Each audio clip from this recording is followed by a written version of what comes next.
Welcome to the ultimate soccer betting playbook.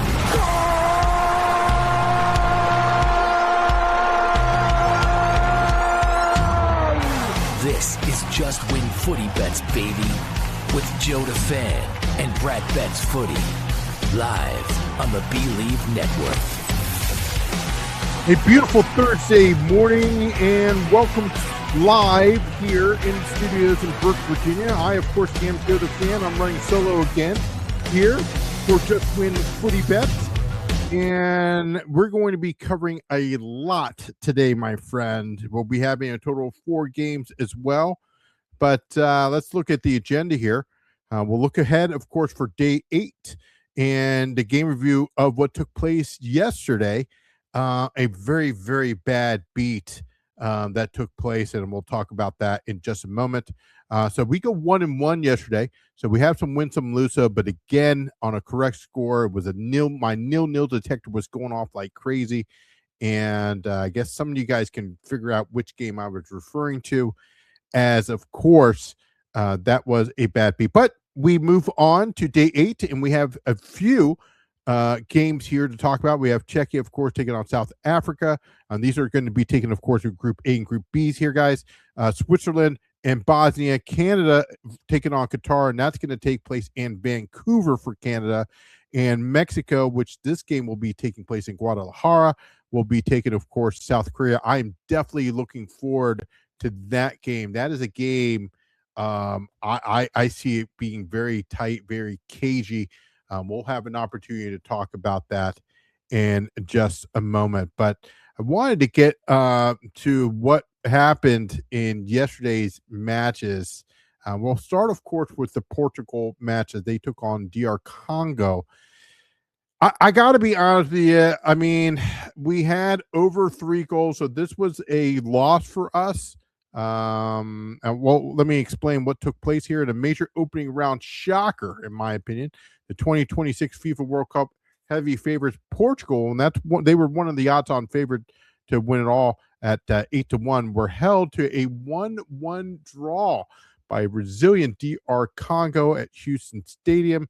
The result marked a legendary historic milestone for DR Congo, who scored their first ever World Cup goal and secured their first ever point in the competition's history. So very happy for DR Congo. But let's talk a little bit about Portugal. Portugal enjoyed a dream start with winger Pedro Neto delivered an inch-perfect cross into the penalty area where the 21-year-old Neves soared above the defensive power home. A beautiful header. I obviously I saw this live. Beautiful work, and I wish more headers were like that. I mean, we saw that, of course, in other games such as Norway a couple days ago, but this was a very interesting one. I think Portugal kind of fell a little asleep behind the wheel, because at the brink of halftime, the Leopards executed a brilliant shot corner routine from Arthur Masuaku. Whipped a dangerous ball into the box, and Newcastle forward Wasa ghosted past his markers to glance his header into the top left corner there. I thought, of course, that the skipper for Portugal was going to make some changes there. There was a little bit of controversy, and we'll talk about that in just a second. But I thought they were going to change maybe the formation a little bit because Portugal, again, are the odds-on favorite, but I do see a little bit of they're not on the same page, in my opinion. They're a great squad. They've got some great young talent there. They've got the veteran Cristiano Ronaldo right there, but I don't think that they are all on the same page there. So that would be, of course, my concern. So early in the second half, of course, Cancelo appeared to have scored the goal in the tournament with a spectacular aerobatic bicycle kick. However, following a quick review, the goal was ruled as an offsides based on the VAR system there. But the interesting thing that took place here was DR Congo nearly pulled off or pulled ahead, I should say, moments later, rattling the post on a dangerous counterattack that Portugal, again, they looked like they fell asleep there behind the wheel.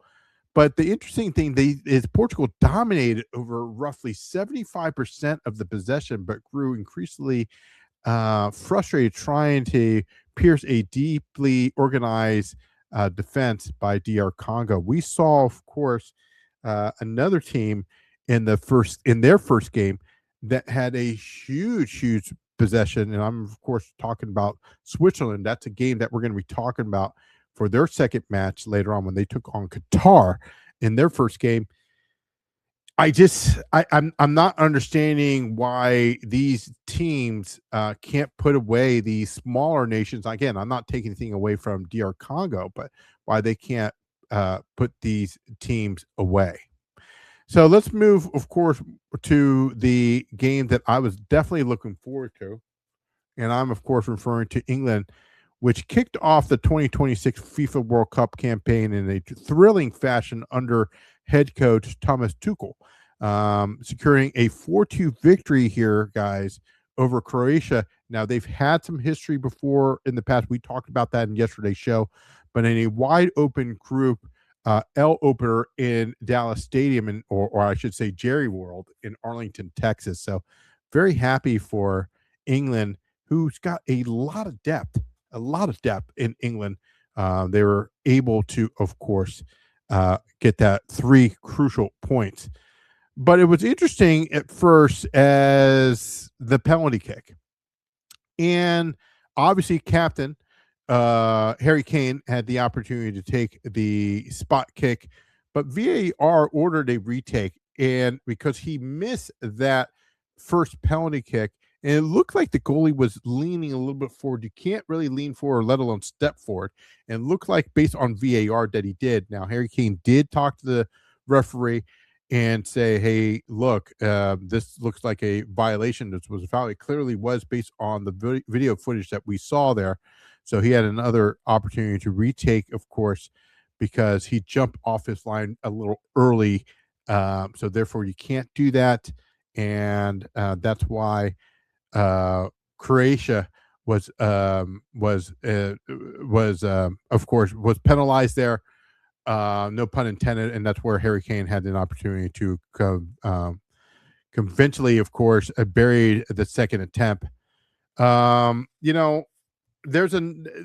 talk about Croatia, and this seems to be a typical. We had our bet in this one that we hit on, and both teams to score. That was an easy bet for us, because of the score ending up 4-2. But Martin Baturina, okay, brought Croatia level with a stunning long range strike into the top corner from outside the box. I mean, if you saw this thing was a bullet and went right past Pickford, the goalkeeper, of course, for England. But Harry Kane, of course, claimed his brace flying into a head home, a perfectly placed corner kick delivered by the great Declan Rice. I thought it was a little bit of a concern that they did not bring in the 26-man roster Phil Foden. I thought that was, of course, a mistake. Now, they have, of course, Rashford and, of course, Saka. We can talk about that a little bit later. I just don't think – I think personally that Phil Foden was someone they should have brought. I am a huge fan of Grealish. I'm surprised I didn't bring him as well, but it is what it is.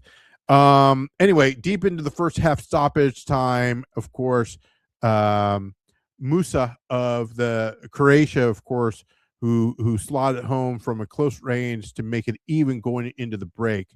So this, of course, was your Desmond Tutu at the break at halftime. But just moments after the restart, this is a young man that I've talked about. He plays for, of course, Real Madrid.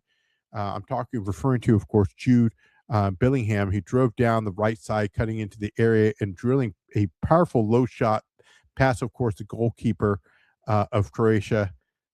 This kid is really, really good. I really like the way that this kid plays. And then, of course, we talked about Saka and Rashford, the substitutes coming in. Again, we talked about here where England is pretty deep. The problem that we have for England is, in my opinion, they give up goals. They concede goals.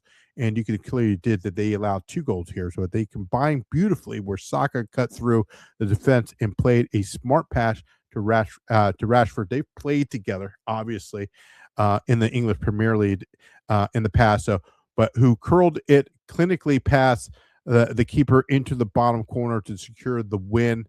Um, you know, that of course changed it to a 4-2 win for England. So England gets their 3 points.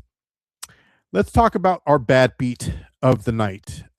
We had my 0-0 detector going off like crazy, and I said that, hey, put some pizza money on. This was at plus 850. I'm talking about, of course, the Ghana taking on Panama. So Ghana, of course, secured a dramatic, hard-fought 1-0 victory over Panama in the opening FIFA World Cup. And this, of course, they're both in Group L here, and it took place in a rainy Toronto stadium. I figured that based on the weather and based on these two clubs, I thought 0-0 was a huge opportunity for us, and we would get definitely secure that victory. I didn't steer anybody away from, of course, a draw here or under 2.5 goals, but the juice was a little bit too high for me on that. So, but the game appeared to be heading towards a scoreless draw after a quiet first half where Panama looked more threatening, testing Ghana's starting goalkeeper early on. I will say this about Ghana. Ghana is fast, man. I mean, I've seen these defenders, and they definitely run the ball. These guys are extremely fast. I'm not taking anything away from Panama at all, but it was very, very, very concerning where there was an injury that took place with Ghana's goalkeeper, where they, of course, with Zigja, sustained an early or injury late there. So they had to, of course, substitute him in the first half. So it was late in the first half where the goalkeeper, of course, got injured there and was replaced at the break by Benjamin Azari, who made key saves to deny, of course, Waterman and Diaz in the second half from Panama. I think he did a heck of a job throughout the whole fixture here, but the breakthrough finally came deep into the stoppage time when Brandon Thomas Asante drove down the left flank and delivered a precise cross into the box, allowing this young 20-year-old midfielder by the name of Caleb Urinki to slide the ball into the net in the 95th minute. That cost us our 0-0 at plus 850. That kind of hurts personally, but yeah. I just think that Panama in the second minute they created some major openings that sent, of course, a low cross to Waterman, forcing a sharp diving save by their goalkeeper, and then, of course, in the 45th minute, with the goalkeeper, of course, from Ghana getting hurt, they bring in Benjamin Asari. It comes in to replace, of course, the injured goalie here in the 65th minute here, but he makes a lot of excellent saves in the top right corner to repel a powerful strike, of course, from Panama, Cesar Blackman. But again, what killed us, of course, was the 95th minute. So 5 minutes into stoppage time, Ghana breaks out on a rapid counterattack, and as I alluded to, handles the left wing run and rolls a nice crosser right to Caleb there. Happy for the young man right there who tapped in home for a 1-0 victory for Team Ghana. So they, of course, secured a 3 points, and Panama, of course, do not get any points for that. So this concludes the first games of all of the fixtures. Of course, there was one more game. Colombia, Uzbekistan. We'll talk about that a little bit later. but I want to get to, of course, our picks. So when we come back here, don't change the channel, and we will be right back with these 4 amazing games. And I'm going to give you 3 official picks and 1 lean. So stay tuned. Come on back, and we'll be, of course, right back. You're listening to Just Win Footy Bets.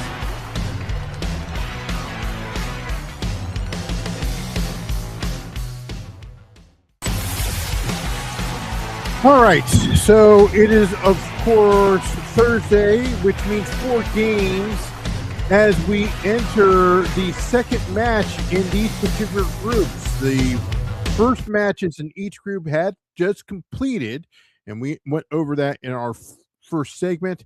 Again, you can always follow the show at Just Win Baby on X. So that's Just Win Bets Baby on X. You can also check out our website at www.justwinbetsbaby.com. Without further ado, let's talk about the games. This will be, of course, for June 18th, and we will go with the first game here, my friends. And, of course, I'm referring to Czechia taking on South Korea. You know, this, of course, is in Group A, and we know what we saw in the team of South Korea. We definitely saw what Czechia could do when they took on what we saw with Czechia, what they could do against South Korea in the first game. But the stakes could not be even higher at Mercedes-Benz Stadium in Atlanta. Both teams enter this match after disappointing opening results in Group A, meaning a defeat here could effectively end their hopes of reaching knockout rounds. Now, Czechia actually struck first with their captain in their first game, netting an early goal from a set piece. However, their rugged physical style ultimately wore down against South Korea's fluid, high-tempo possession game. Now, this is the game that we got robbed on, guys. I had a draw in this particular game, 1-1.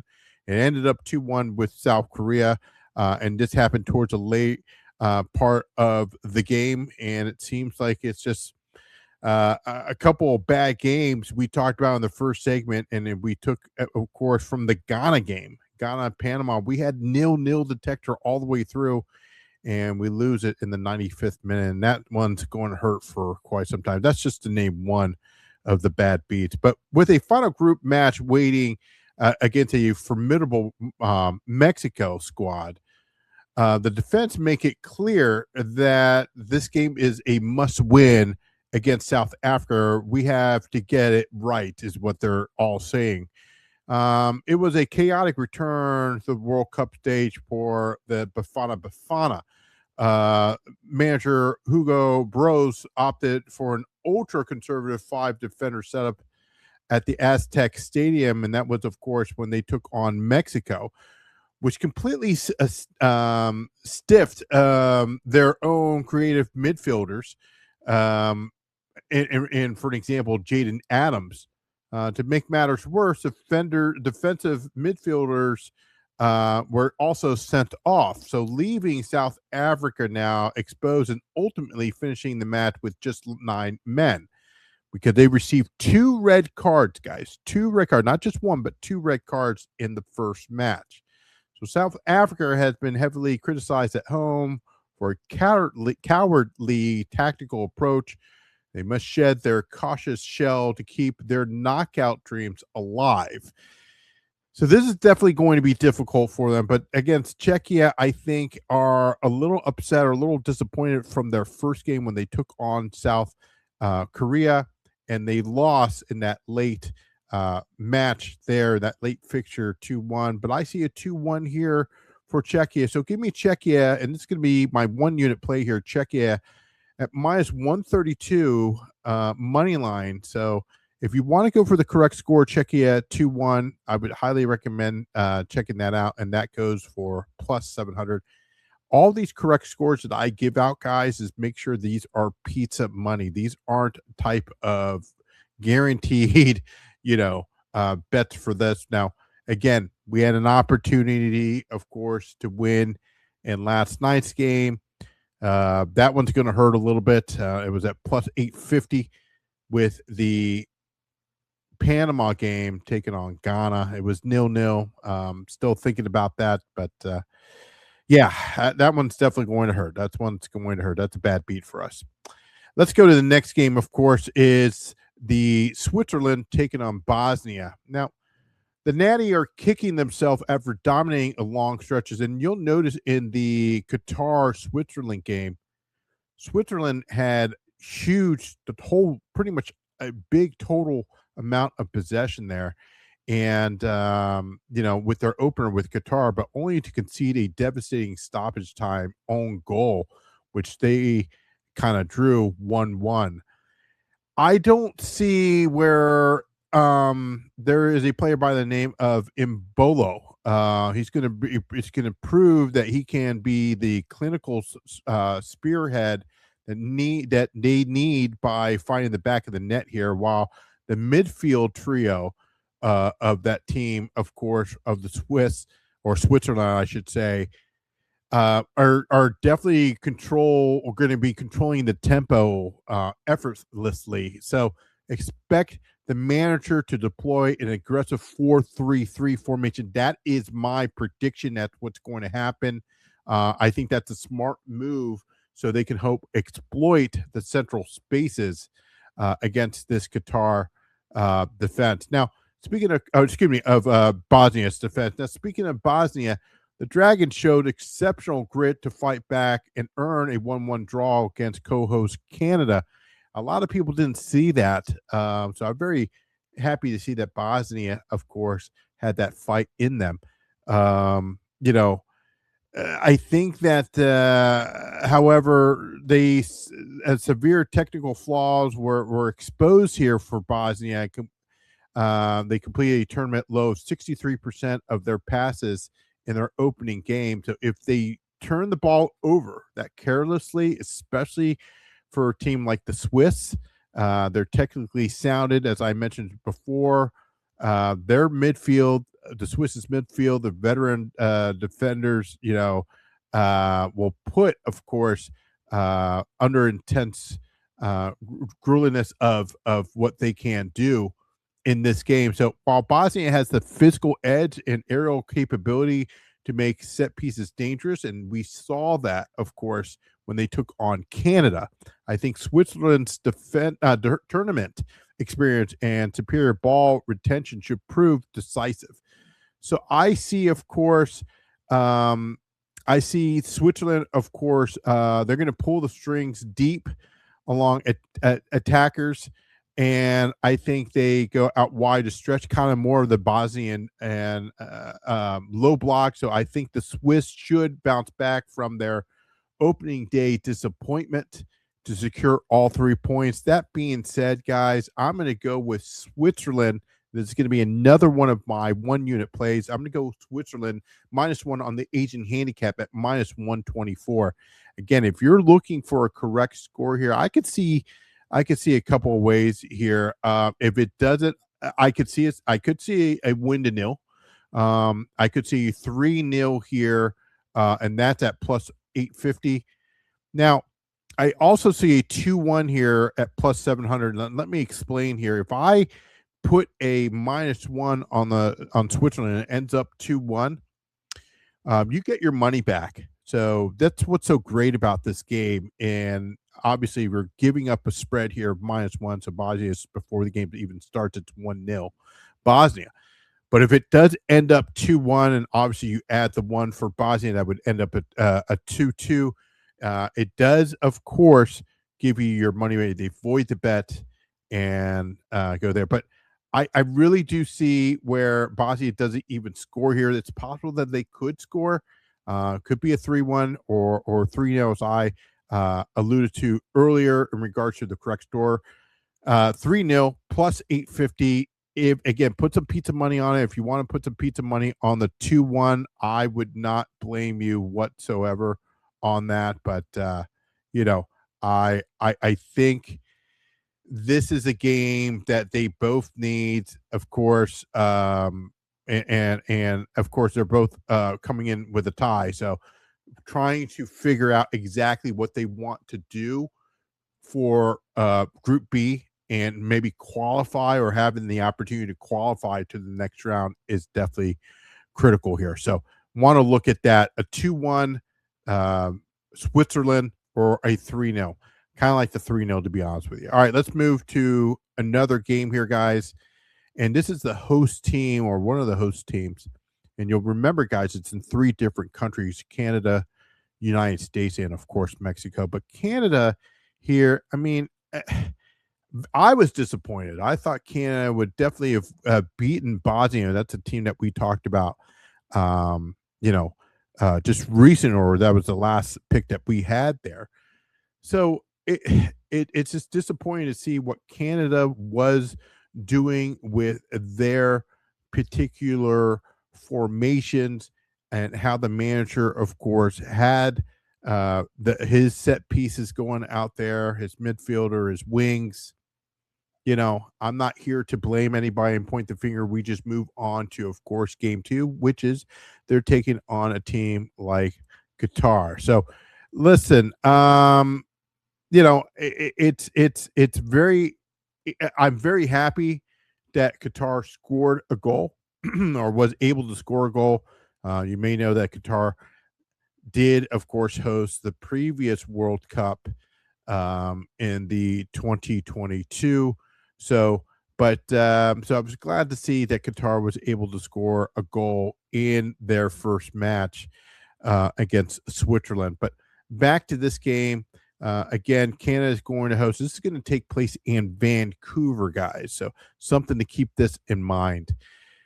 So when it comes to Canada, and you can see the numbers there for the money line, etc. Currently at minus 385, and then we have, of course, Qatar at plus 1100. So that's 11-1. I really don't see Canada, messing this opportunity up, because keep in mind that both teams come in here with just the 1 point because they drew.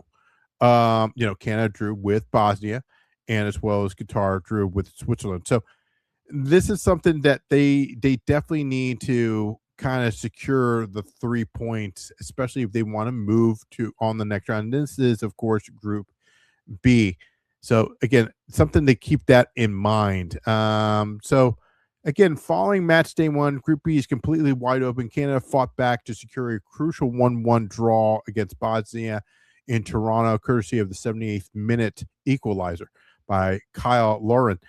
Meanwhile, Qatar played out their own highlighted-filled opener against Switzerland, which we talked about before. With every team in the group currently sitting on even ground, this match in Vancouver is effectively a must-win to secure a direct path towards the knockout qualification round.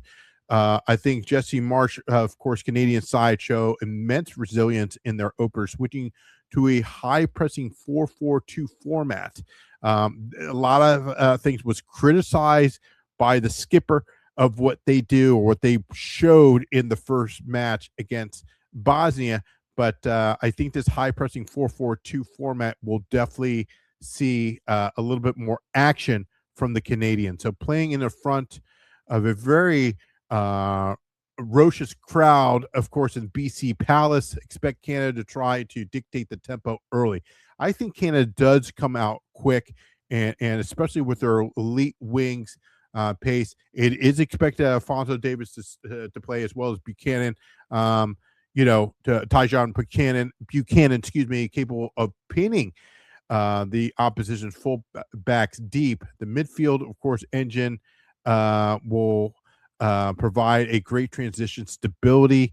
So again, I see also Kyle Lauren, who was the kind of the hero in the last game where they had that equalizer against Bosnia. I think he's going to be coming off the bench to score a vital equalizer, which he did against Bosnia. So I think he either needs to be starting here later on in this game, being part of the starting of the 11. It depends on what Marsh is going to do, especially with his tactical. So he's got a little bit of a dilemma here of whether to start him alongside Jonathan David. I think he should.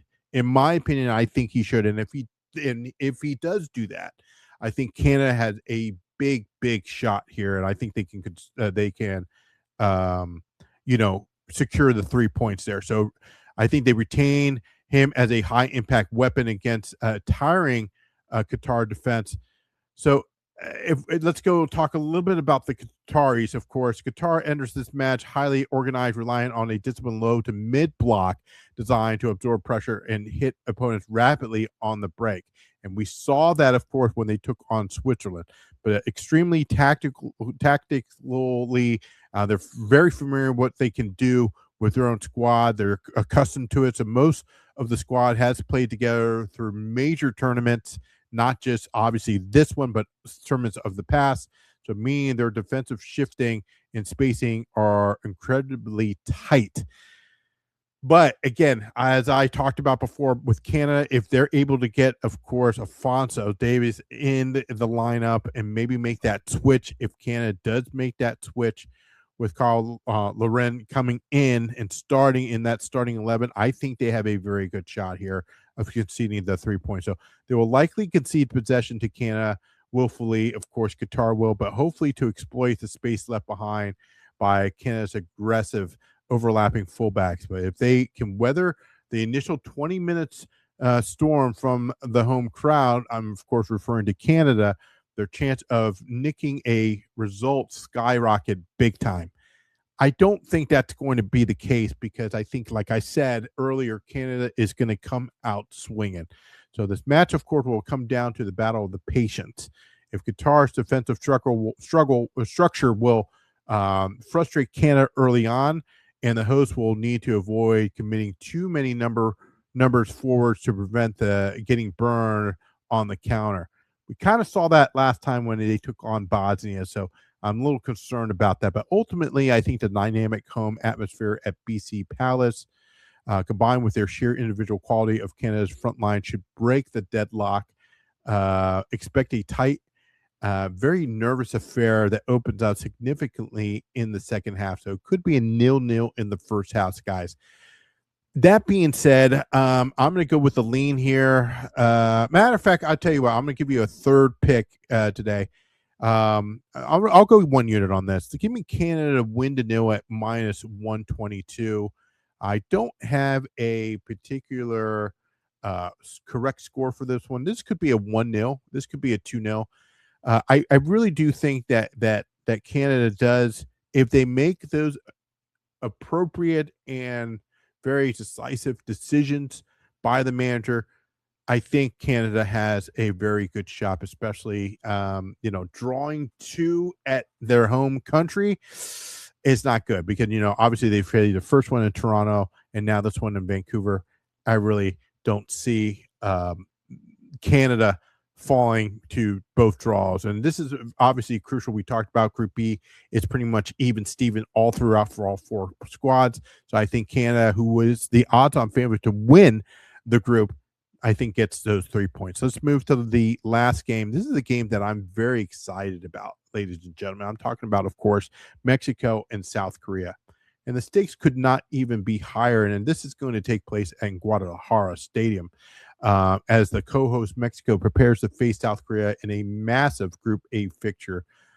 You'll notice that both nations have won their first game. South Korea beating, of course, Czechia that we talked about earlier, and Mexico dominating 2-0. We called that correctly there, 2-0 over South Africa. But both nations enter, of course, the match day 2 with flawless records, meaning that the winner of this clash, if there is a winner, will firmly put one foot into the round of 16.